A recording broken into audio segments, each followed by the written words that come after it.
Hey guys, Bradley Hallman here. Welcome back to my bass cave. It's been a while since we've been in here and shot. Today I want to cover a really cool subject. It's about a technique that I've used for a long time. This is all about deep cranking. Guys, it's the middle of the summer right now. It's the middle of June. This is a technique that works from June all the way through August, September. I'm going to cover all aspects of this, from rod, reel, line size, gear ratios of the reels, all the different crankbaits that I throw, not just my sponsor products. I think this is some material that you're not going to see everywhere else on the internet. Like I say, we're really going to go in depth on this deal.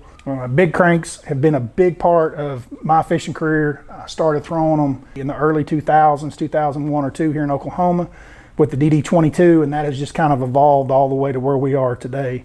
This really can apply anywhere across the country. I'm going to talk about river-driven lakes like TVA style dam systems, also brush pile cranking or standing tree timber cranking on man-made reservoirs that we have all throughout the United States, like the ones we have in Texas, Oklahoma, Arkansas, lots of places. And we're going to cover all that in the video today, guys. I will put all of the material and all the tackle and rods, reels, everything that I'm using. I'll put them all down in the description below for you guys to go down and click. It'll be a direct tie to Tackle Warehouse, so you guys can find anything that we talk about in this video very easily. Let's get to it. All right, guys, let's get right down to this. There's all different styles of big plugs, and I've got them laid out here in front of me. These are primarily the ones that I used throughout the last 20 years. Even back to the very old one will be the very first one that we talk about. This is the DD22, and this bait's been on the market probably since I was a little kid. It's got a special place.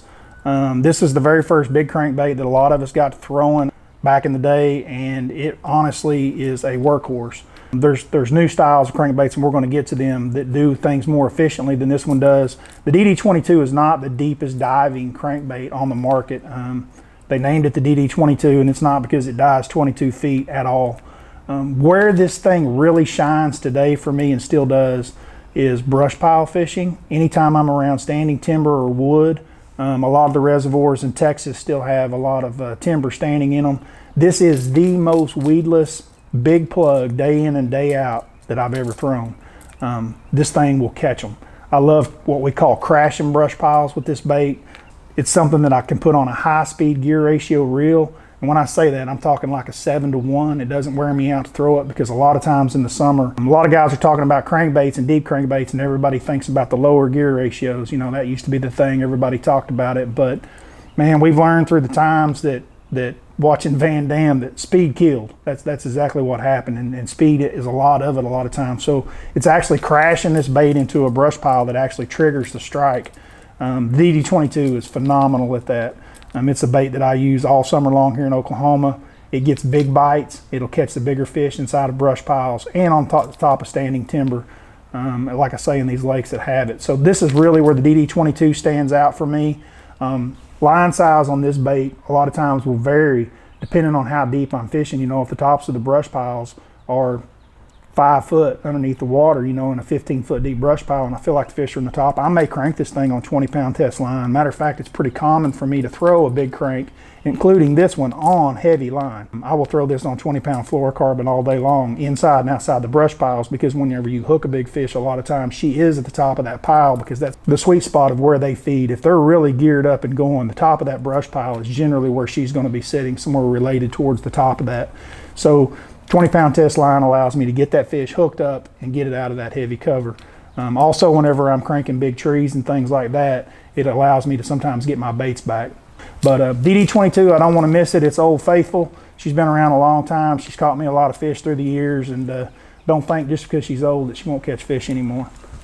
All right, guys, second bait in my arsenal that I'm throwing a lot in the summertime is the DD Little John by Spro. When this bait came out years ago, it was so unique and different, primarily because of the flat side that this crankbait had. It puts off a different wobble than a lot of the other round, traditional size bodied big plugs. I love the flat side on this. It gives a totally different action into the water. And one of the big differences with this bait is it's more of a one knocker, whereas a lot of the other big plugs have 2 or 3 BB sounds in them, so the rattle is totally different. Where this bait really shines for me has been on TVA style impoundments. it really seems to put off a different action sound, which in pressured waters, which TVA is, you guys that live over there, you know exactly what I'm talking about. It's almost like a circuit of loop over there where one boat just pulls up on a spot, one after the other. And this bait right here for many years has been able to get me a lot of bites when a lot of other baits haven't. So if I'm fishing really heavily pressured areas, I like this bait. One of the other things that it does really well is it dives very deep. It was one of the deepest diving crankbaits on the market when it first came out. It was special about that, it really was. I can crank this on anything down to 10-pound test line. The bait's not super heavy. I don't know exactly what the ounce weight is on it, but it's not heavy like a 10XD or something like that. You can throw this bait on 10, it casts very well. You can throw this thing a long distance, which distance is very important, by the way, guys, whenever we're talking about deep cranking. Back to the DD22, when you're fishing brush piles, depth may not be so much of an issue. It'll be more about boat positioning, how close or far away you are. You want to position that pile or that tree that you're trying to crank right in the middle of your cast is generally where I like it. That way I'm getting on the backside coming up, pulling that bait through it, so that the depth of the crankbait is at its maximum point, probably about the middle of that cast. This bait right here I'm going to throw on 10-pound test a lot of times on TVA with ledge, because the 10-pound test is going to allow me to get this bait a lot deeper. It's going to allow me to make longer casts, the smaller the line size that you have. So I'm going to throw this bait a lot of the time. I would say the majority is on 10 or 12-pound test fluorocarbon. It's really a shine diamond in the rough, because it's a bait that a lot of guys aren't throwing. Another great thing about any of the Spro baits, but in particular this one, is that they all come with Gamakatsu hooks. When we get into some of these other crankbaits that we're going to talk about with Strike King and some of the others, it's the very first thing you got to do is change the hooks on them. And this one right out of the package is ready to rock. So it comes standard with round bend Gamakatsu trebles, which is exactly what I change all my baits to whenever I'm changing hooks out on other crankbaits. But the Spro Little John, the DD, it's got a big body profile, big lip. It's a deep diver. Like I say, guys, it'll catch fish and put some extra ones in your live well on tournament day after the pressure's kind of gotten to them, because a lot of times we think, pull up to these places, you caught them there on Thursday or you caught them there on Friday, and you come back on the weekend and your tournament's on Saturday or Sunday and you don't get any bites, and well, the fish just aren't here. A lot of times it may just be the pressure, and just doing something a little bit different like this DD Little John can get you a couple extra fish in the boat. Let's move right into some of the others that I've been throwing. This is a bait that a lot of guys don't consider a big plug. This is a Strike King series. We'll get into them. Obviously, this has been a major player of crankbaits since this line of baits came out. Some of the specifics on this I want to get into. The 5 is probably one of my favorites, because a lot of guys are thinking offshore, summer, and deep.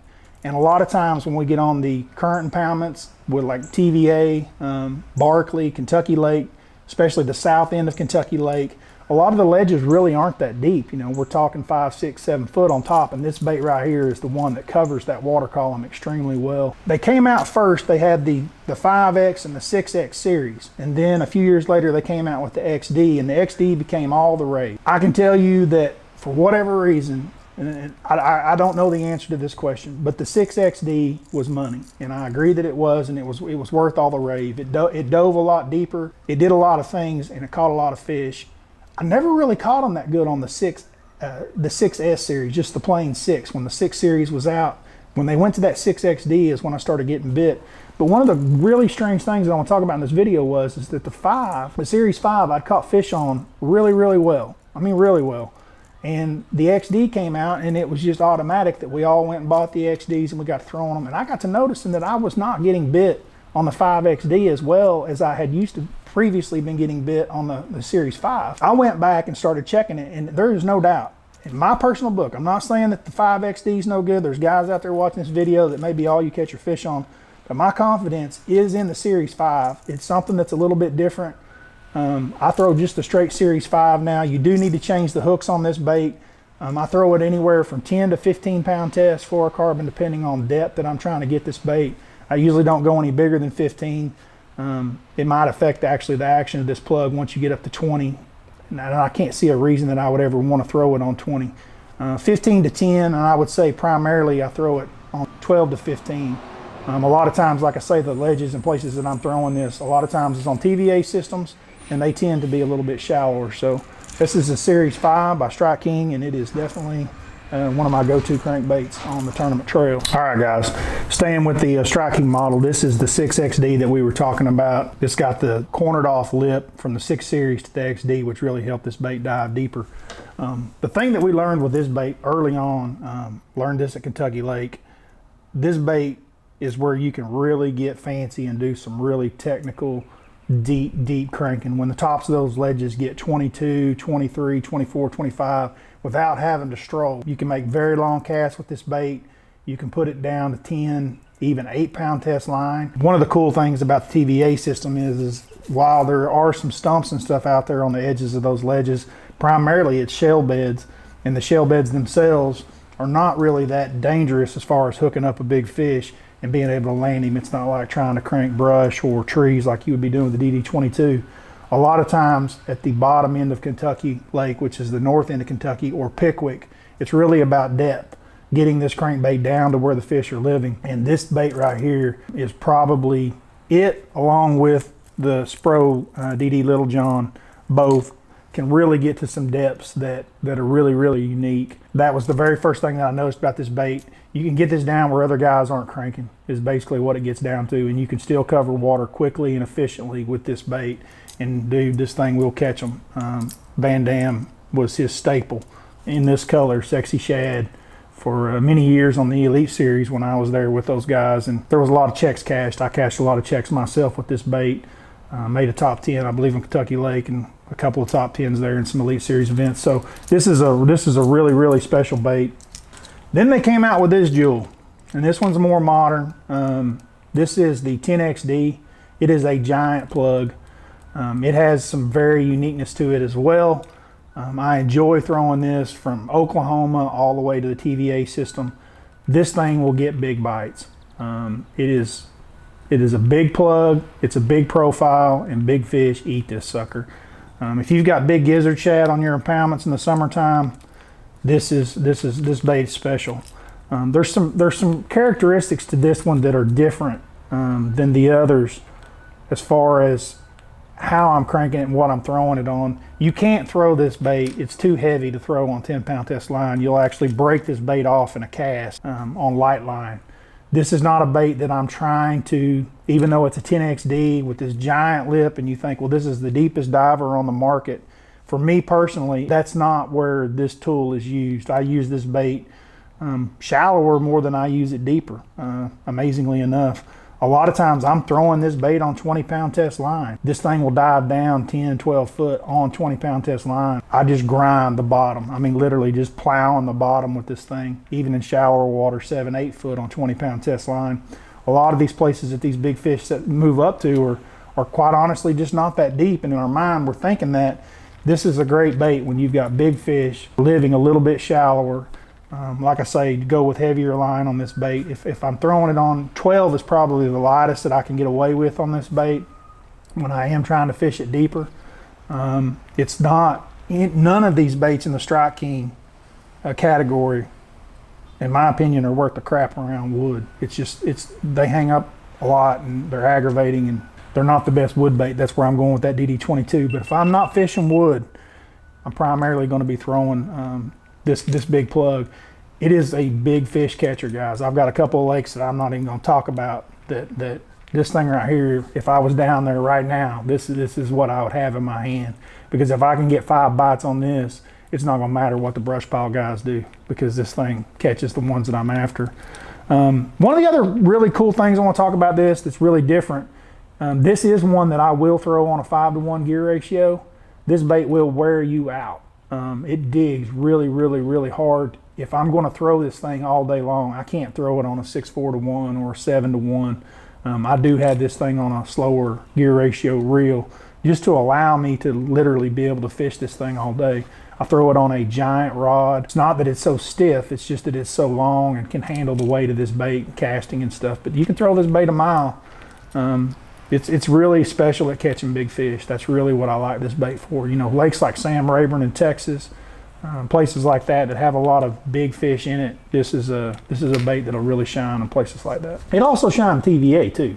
There's no doubt. I mean, there's plenty of big fish on the TVA system, and you guys have got those big gizzard shad that live there. So that's primarily my rundown of the main basics plain and simple, that I can explain with big crankbaits. Now, I want to get into the lines and the rods and the reels that we're using. I've talked a little bit about the basics of it. I'll show you exactly the lines that I'm using and exactly the rods that I'm using. We talked a little bit about the gear ratios on each plug individually, but let's get into the lines that I'm using. All right, guys, let's get into the line. I am sponsored by Sunline. I don't care what kind of line you buy or purchase or what brand. 9 times out of 10, when I'm cranking with fluorocarbon, some type of fluorocarbon. I can go over some of the intricacies of Sunline that I use, the difference between sniper and shooter. It's one of the big questions that we get a lot. For me, I mean, as a general rule, you guys that are throwing Sunline, sniper for me is anything that I'm winding, right? So like crankbaits, like we're talking about here, deep diving crankbaits, all the way to spinner baits. Anything that I'm winding, I'm usually throwing sniper. The shooter is anything that I'm usually dragging or flipping or pitching. So kind of use that as a rule of thumb. If you guys are getting into Sunline or you already use Sunline, the sniper seems to be a little more limp, casts a little better. Shooter seems to be, has a little more memory, little tougher, stronger lines. So like an XT and an XL back in the day whenever it was all Berkeley. Like I say, it doesn't matter to me which one you use, but I am a believer in fluorocarbon and cranking. It definitely helps with depth. Sunline is really good about line size. The line sizes on Sunline are a little bit smaller than everybody else on the market, it seems like. So a 10-pound test on Sunline is actually more closer to probably an 8-pound test in a lot of the other brands that are on the market. And that's throughout all their lines, even braid. So I'm usually cranking with the FC Sniper. I would say that if I'm purchasing line to deep crank, 10 and 12-pound test are my main two that I'm going to throw depending on which style crankbait I'm throwing. And then obviously I'm going to move up to the 18s to 20s when I get into some of the bigger plugs or I'm fishing around brush piles, or I'm just wanting to fish shallower with those big plugs and grind the bottom like we talked about. And that can't be overstated how effective that can be. Sunline also has a fluorocarbon line out that's called Crank FC. It's specifically designed for cranking with stretch. It's got a little bit more stretch to it. It's probably a little bit less memory than even the Sniper has. It casts really well. I usually get an order of this in 12, 14, and 10. This is not something that I usually order in 20 or anything like that. These are the line sizes that I throw. I also like jerking with this line, but it's a really nice line. If you guys want to try it out, it's worth it. And like I say, I don't care which lines you buy. This is just what I've got in my garage to work with because it's companies that I work with and represent, and Sunline is, quite honestly, in my opinion, the best line out there. But there's lots of other good brands out there, whatever you like. Feel free to, don't feel like I'm trying to cram something down your throat, because that's not what I'm here to make this video about. I'm about to making the products that I use on a tournament regular basis that work for me, and give you guys some of the details. Let's move right into the rods. All right, guys, let's get down to the rods. I've got 3 or 4 different rods that I'm actually cranking with a lot, depending on the crankbait, the line size, and the type of cover that I'm fishing with it. I would say primarily whenever we're talking about like the 5XD that we were talking about earlier, I'm primarily going to throw a 7-footer. This is by Falcon. This is a low rider. You can go up to some 7.3, 7.4s depending on what brand of rod that you like, but I like that medium action, which is what this cranking rod is. It's a 7-foot medium action by Falcon. These come in the low riders, so these aren't $300 rods or anything like that. This is actually one of my old ones. It's red. They don't even make this one anymore. I've got some of the old Falcons that I just love so much, but the new low rider is the exact same rod, exact same blank and everything. This is a 7-footer medium action. So this is going to be for any of my medium or smaller size crankbaits that I'm throwing. It's got a pretty soft tip on it. It's got the right action. It's all graphite blank. As we move up to the 7.6, you guys that like composite blanks, I used to like composite blanks back in the day, and I've got a few of these rods and I still use them. I like the way that they load on a cast, and I like the way that they load on a hook set, but they're heavy. They're a little bit slow, and what I mean by slow is the action's a little slow to react, which is why guys like them. If you guys don't know what composite rods are, they're not completely graphite. They've got some graphite and some fiberglass. They're a mixture of the two. Back in the day, guys were all throwing glass rods because they were slower action. They felt like it allowed that fish to suck that bait in and get it a little bit better, and I do agree with that.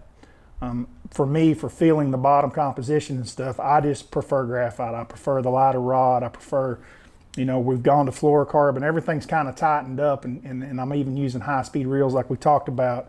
There is a purpose and a time and place for this. If I'm somewhere that I feel like the fish just aren't getting the bait very good, and I've gone through color changes and speed of retrieves and different things, and they just aren't getting the bait very good, this is a rod that I do think you can hold on to some fish a little bit longer than you might with a little bit quicker, faster action graphite. Other than that, so this is a medium heavy. This is a 7'6" Cranker 2 by Falcon. We also have the exact same rod, and this is the one that I primarily use. This is the exact same rod. If you can tell just by looking at the sizes of the two, there's a huge difference just in the width of the blank, and there's quite a bit of weight in this composite blank. This is a totally graphite blank. Same rod, same action, medium heavy, 7'6". This is probably my #1 all-around cranker. So anything from DD22s, 6XDs, things like that. This is my primary crankbait rod. This is probably the one that I spend the most time in my hand. It's a very effective rod. It's got a nice parabolic bend to it, and it's light. That's why I like it. Then when we step up to the 10XDs, we've got a 7'9" rod at Falcon. I personally prefer the 8-footers. I really do. We don't have one right now at Falcon. It's something that we probably need to look at, but I prefer the 8-footers because the crankbait is just so big. Any extra length you can get in a rod really will help you with the cast as far as distance. And a lot of times whenever we're deep cranking, your casting distance has a lot to do with the depth at which your crankbait will dive. The further you can throw that sucker out there, guys, the deeper it's going to go. It's kind of the same rule of thumb when you see guys talk about strolling where they're letting a lot of line out and then they're going 500 yards down here and start cranking. That crankbait will just continue to dive and get deeper and deeper and deeper. So the longer casts that you can make, the better off you are. The last couple of years, I've been throwing the big crankbait, the 10, and I throw it on the. I think it's called a Cranker 2 XD by Falcon. I'll put it down in the comments below as well for you guys to look up. But it's a great rod. It'll handle it. It's a heavy action, which that bait weighs so much. Whenever you go to throw it, you know, you can't have a really just super limber tip. It's got to be able to handle the weight of that crankbait. But it loads really nice with that crankbait, and it'll launch it out there. So that pretty much covers all of my rods. We'll get into the reels a little bit. Once again, reel brand doesn't really matter to me. I'm going to have some 5-to-1 gear ratios for that really big plug. Primarily just on the 10s, about the only time I throw it. I'm going to throw 6-to-1s and 7-to-1s. I like 7-to-1s if I can stand it all day. Like I say, I really feel like triggering the bite a lot of times has to do with the speed, whether I'm crashing brush piles with the DD22 or I'm just smoking a DD Little John across the bottom of the ledge. Speed really does matter to me a lot of times. It seems like it triggers more bites for me. So you guys use that, try it out. Let me know, leave some comments below if this helps you. Guys, if it's your first time here, don't forget, hit that like, bump that subscribe. We do a lot to make this channel different and have a lot of different kinds of material and content coming for you guys. So please bump that, think about doing it. And until next time, I'm out of here.